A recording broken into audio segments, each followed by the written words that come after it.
যারা চিকেন খেতে পছন্দ করেন না তারাও যদি ঠিক এইভাবে করে চিকেন রান্না করেন তাহলে কিন্তু আপনিও এই চিকেনের প্রেমে পড়ে যাবেন। হ্যালো এভরিওয়ান, আসসালামু আলাইকুম। ভাল্লাগানিজ ডেইলি ব্লগে আপনাদের সবাইকে স্বাগতম। আশা করছি আপনারা সবাই অনেক বেশি ভালো আছেন। তো কথা না বাড়িয়ে চলুন শুরু করা যাক। আমি এখানে ফার্মের চিকেনটা নিয়েছি। আপনারা চাইলে কিন্তু এইটা সোনালী মুরগি কিংবা দেশি মুরগি দিয়েও করতে পারেন, কিন্তু আজকে এটা আমি করছি ফার্মের মুরগি দিয়ে। অনেকে ফার্মের মুরগিটা খেতে চান না কিংবা ভালো লাগে না, কিন্তু এই প্রসেসে যদি রান্না করেন তাহলে কিন্তু খেতে আসলে অনেক মজা হয়। আমি এটা একটু বড় সাইজের করে নিয়েছি, ধুয়ে পানিটা সুন্দর করে ঝরিয়ে নিয়েছি।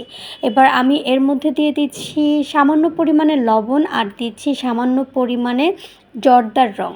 এবার সুন্দর করে এটাকে ভালো করে মাখিয়ে রাখতে হবে। চাইলে আপনারা কিন্তু জর্দার রঙটি স্কিপও করতে পারেন। আমি এই রঙটা দিয়েছি কারণ দেখতে অনেক বেশি সুন্দর লাগে।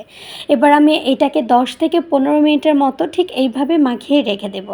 এবার একটি ফ্রাই প্যান চুলায় দিয়ে দিয়েছি, এর মধ্যে পর্যাপ্ত পরিমাণে দিয়ে দিচ্ছি সয়াবিন তেল এবং পাত্রটা খুব ভালো করে যখন গরম হয়ে যাবে এর মধ্যে আমি চিকেনের পিসগুলো দিয়ে দিচ্ছি। একটু গ্যাপে গ্যাপে করে দিলে ভালো হয়, তাহলে নাড়াচাড়া করতে সুবিধা হয়। এবার ঠিক একইভাবে আমি উল্টে পাল্টে খুব ভালো করে ভেজে নিব। তবে হ্যাঁ, বেশি ভাজার দরকার নেই, জাস্ট একটা গোল্ডেন কালার যখন আসবে তখন কিন্তু এটা উঠিয়ে নিলেই কিন্তু এটা ভাজা হয়ে যাবে। একইভাবে আমি কিন্তু সমস্ত চিকেনটা ভালো করে উল্টে পাল্টে একদম ভেজে নিচ্ছি। আর এই পর্যায়ে বলে রাখি, আমার এই ছোট্ট ভিডিওগুলো আপনাদের কাছে কেমন লাগে প্লিজ কমেন্টে জানাতে পারেন। ভালো লাগলে ছোট্ট করে একটা লাইক করতে পারেন, কমেন্ট করতে পারেন, আর যদি আরেকটু ভালো লাগে তাহলে শেয়ার করতে পারেন ফ্রেন্ড, ফ্যামিলি, বিভিন্ন গার্লস গ্রুপগুলোতে। আর যদি আরেকটু ভালো লাগে তাহলে প্লিজ আমার এই ছোট্ট চ্যানেলটা সাবস্ক্রাইব করে আমাকে সাপোর্ট করবেন। আমার ফ্যামিলির একজন মেম্বার হওয়ার জন্য আপনাদের অনুরোধ জানাচ্ছি।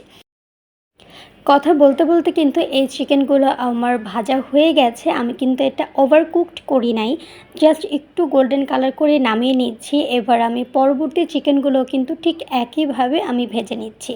তবে ডুবা তেলে ভাজার কোনো প্রয়োজন নাই।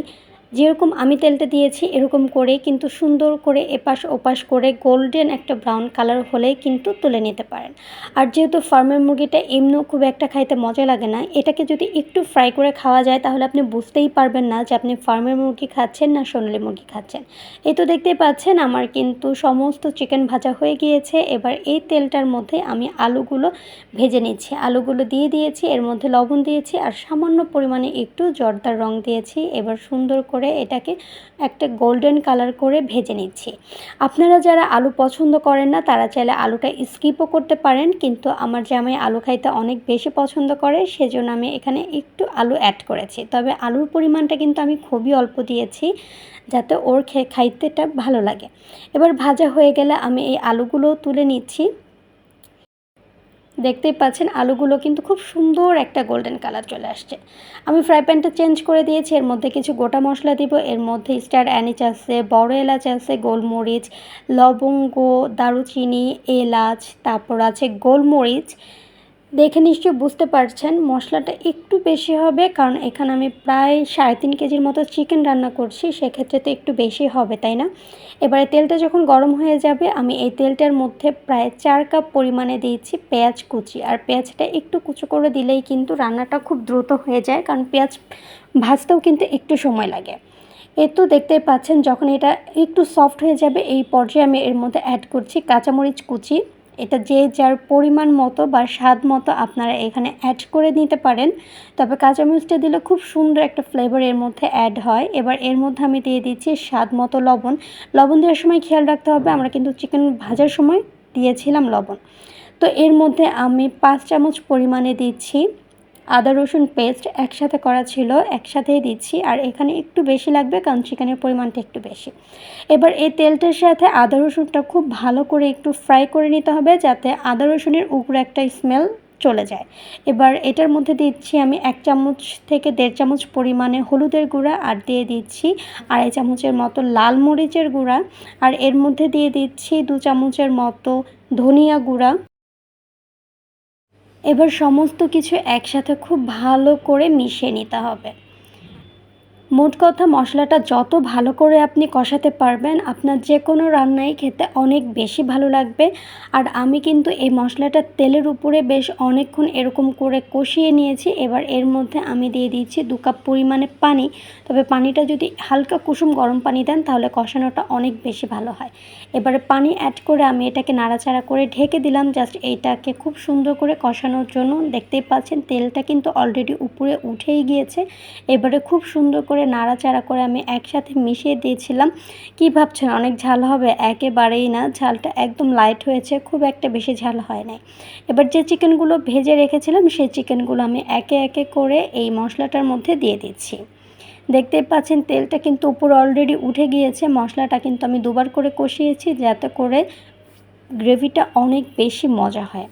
এবার আমি এটাকে সুন্দর করে নাড়াচাড়া করে চিকেনের সাথে মশলাটা ভালোভাবে একসাথে মিশিয়ে দিব যাতে চিকেনের প্রত্যেকটার গায়ে মশলাটা খুব ভালো করে লেগে যেতে পারে।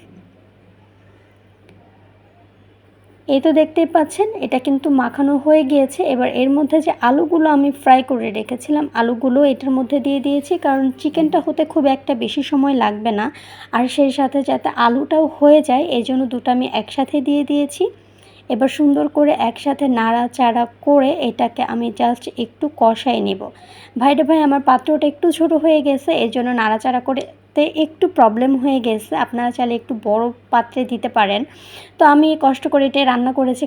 তো চলেন এবার একটা মশলা রেডি করি। আমি এখানে কিছু কাঁচামরিচ নিয়েছি, আমন্ড বাদাম, পেস্তা বাদাম, কাজু বাদাম আর কিছু কিশমিশ নিয়েছি। এটাকে সুন্দর করে ব্লেন্ড করে নেব। আপনাদের হাতের কাছে যে বাদাম থাকে সেই বাদামই কিন্তু দিলে হবে।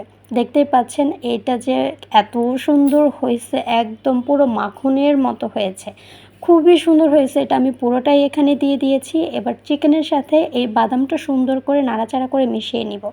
এই মশলাটা দেওয়ার কারণে এটা যে কি সুন্দর গ্রেভিটা হয় অসাধারণ, আর খাইতে কিন্তু অনেক বেশি মজা হয়। একবার হলেও কিন্তু বাসায় ট্রাই করতে পারেন।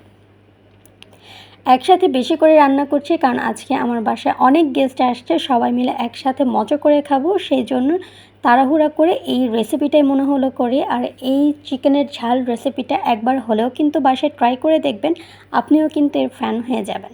এবার যে বাটিটাতে আমি বাদাম বাটা দিয়েছিলাম ওই বাটিটা ধুয়ে একটু পানি দিয়ে দিলাম। এবার আমি এটাকে খুব সুন্দর করে একসাথে নাড়াচাড়া করে ভালো করে মিশিয়ে নিচ্ছি।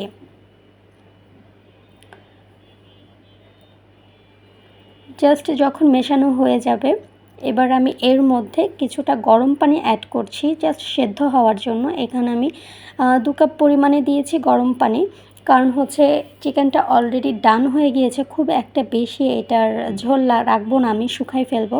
আর যেহেতু ফার্মের মুরগি এটা হইতে খুব একটা বেশি পানিও লাগবে না, আবার এই চিকেনটায় যদি বেশি ঝোল থাকে সেটা খাইতেও খুব একটা বেশি মজা লাগে না।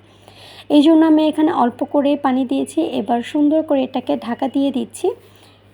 এবারে যখন এটার পানিটা বেশ গামাখা গামাখা হয়ে যাবে এর মধ্যে আমি হাফ চামচের একটু বেশি দিয়েছি জয়ফল গুঁড়ো, আর এখানে হাফ চামচ দিয়েছি জয়ত্রী গুঁড়ো, এখানে দিচ্ছি গরম মশলা গুঁড়ো। আমি এই গরম মশলাটা শাহি গরম মশলাটা দিলে কিন্তু অনেক ভালো একটা ফ্লেভার পাওয়া যায়। আর এখানে দিয়েছি কি বলেন তো জিরার গুঁড়ো। এবার দেওয়ার পর সুন্দর করে সমস্ত কিছু একসাথে ভালো করে নাড়াচাড়া করে মিশিয়ে নিয়েছে। আমার চিকেন কিন্তু অলরেডি সেদ্ধ হয়ে গেছে, এখন জাস্ট মশলাগুলো মাখিয়ে দিব একসাথে। আর হচ্ছে গিয়ে এটার ঝোলটা একটু টানিয়ে নিব, টানিয়ে নিলেই কিন্তু এটা অলমোস্ট ডান হয়ে যাবে। দেখতে পাচ্ছেন এটা দেখতে কিন্তু অনেক বেশি লোভনীয় লাগছে, তাই না? এবারে এর মধ্যে আমি কিছু পেঁয়াজ বেরেস্তা করে নিয়েছিলাম আগে থেকে, সেটা দিয়ে দিচ্ছি 1 কাপ পরিমাণে। এটা দিলে গ্রেভিটা কিন্তু অনেক বেশি সুন্দর হয়। আর এখানে আমি প্রায় 3 থেকে 4 চামচ পরিমাণে দিয়েছি ঘিটা দিলে এত সুন্দর একটা ফ্লেভার হয়, অসাধারণ লাগে ফ্লেভারটা। আর এর মধ্যে দিয়ে দিচ্ছি 1 চামচের মতো চিনিটা চাইলে আপনারা স্কিপও করতে পারেন, কিন্তু আমি চিনিটা দিয়েছি কারণ চিনিটা দিলে আমার কাছে খাইতে অনেক মজা লাগে, সব কিছুর একটা ব্যালেন্স মনে হয়। তো এবারে সমস্ত কিছু একসাথে নাড়াচাড়া করে ভালো করে মিশিয়ে নিচ্ছি। আর মেশানো হয়ে গেলে এটাকে আমি জাস্ট ঢাকা দিয়ে দিব দমে, কারণ এটাতে আর কিছু আমার মেশানোর নাই। এখন জাস্ট অপেক্ষা করার পালা, কিছুক্ষণ পরে নামিয়ে নেব। আর দেখতেই পাচ্ছেন এটার দমে রেখেছিলাম আমি 15 মিনিট। এরপরে লুকস অফ জাস্ট গুড, দেখতে যে এত সুন্দর হয়েছে, তেলটা উপরে ভেসে হয়ে উঠছে, দেখতে কিন্তু অনেক বেশি ভালো লাগতেছে। যে কোনো খাবারের সাথে কিন্তু এই খাবারটা খেতে পারেন, খেতে কিন্তু অনেক বেশি মজা লাগে। তো চলেন কথা না বাড়িয়ে আমরা এটাকে সুন্দর করে সার্ভ করে নিই। আমি একটা বোলের মধ্যে এটাকে সার্ভ করে নিচ্ছি। মানে দেখতে যে এতটাই সুন্দর হয়েছে, এতটা লোভনীয় হয়েছে, দেখতে অনেক সুন্দর হয়েছে। আসলে দেখাতেই অর্ধেক খাওয়া হয়ে যায় আমার যেটা মনে হয়। আমার তো খেতে ভাই অনেক বেশি মজা লাগে। আর এরকম যদি ইউনিক কিছু রান্না হয় তাহলে তো কিছু বলারই নেই। খুব সাধারণ একটা জিনিস একটু যদি অসাধারণভাবে রান্না করা যায়, যে কারোরই ভালো লাগাটাই স্বাভাবিক। তো আজকে আমার এই চিকেন ঝাল রান্নাটা করতে আমাকে আমার আম্মু সাহায্য করেছে, কারণ আম্মুই আজকে এই রেসিপিটা বলেছে আর আমি এইভাবেই রান্না করেছি। চেষ্টা করি আপনাদের জন্য খুব সামান্য একটা জিনিস অসাধারণভাবে কীভাবে প্রেজেন্ট করা যায় সেটাই করার জন্য। দেখতে অনেকই লোভনীয় হয়েছে, জাস্ট লুকিং ওয়াও হয়েছে, ওয়াও একটা রেসিপি হয়েছে। অবশ্যই কিন্তু আপনারা বাসায় চাইলে ট্রাই করতে পারেন। আর এই পর্যায়ে বলে আমার এই ছোট্ট ভিডিওগুলো আপনাদের কাছে কেমন লাগে প্লিজ কমেন্টে জানাতে পারেন। ভালো লাগলে ছোট্ট করে একটা লাইক করতে পারেন, কমেন্ট করতে পারেন। আর যদি আরেকটু ভালো লাগে তাহলে শেয়ার করতে পারেন ফ্রেন্ড, ফ্যামিলি, বিভিন্ন গার্লস গ্রুপগুলোতে। আর যদি আরেকটু ভালো লাগে তাহলে প্লিজ আমার এই ছোট্ট চ্যানেলটা সাবস্ক্রাইব করে আমাকে সাপোর্ট করবেন। আমার ফ্যামিলির একজন মেম্বার হওয়ার জন্য আপনাদের অনুরোধ জানাচ্ছি। তো আজকে কিন্তু এই চিকেনটা আমি সার্ভ করেছি পোলাও দিয়ে আর টমেটোর একটা সালাদ দিয়ে, সাথে এক টুকরো লেবু ছিল, লেবুটা ভালো করে চিপে নিয়েছি। ভাইরে ভাই, চিকেনটা যে এত সুন্দর হয়েছে নিশ্চয়ই দেখে বুঝতে পারছেন। ভেতরটা এত সুন্দর সফট আর জুসিনেস, মানে বলার কোনো ভাষাই নাই ভাই, খুবই মজা হয়েছে। আর এইভাবে চিকেন রান্না করে খেলে ছোট থেকে বুড়ো সবাই কিন্তু আপনার উপর ফিদা হয়ে যাবে, খাইতে এতটাই মজা হয়েছে।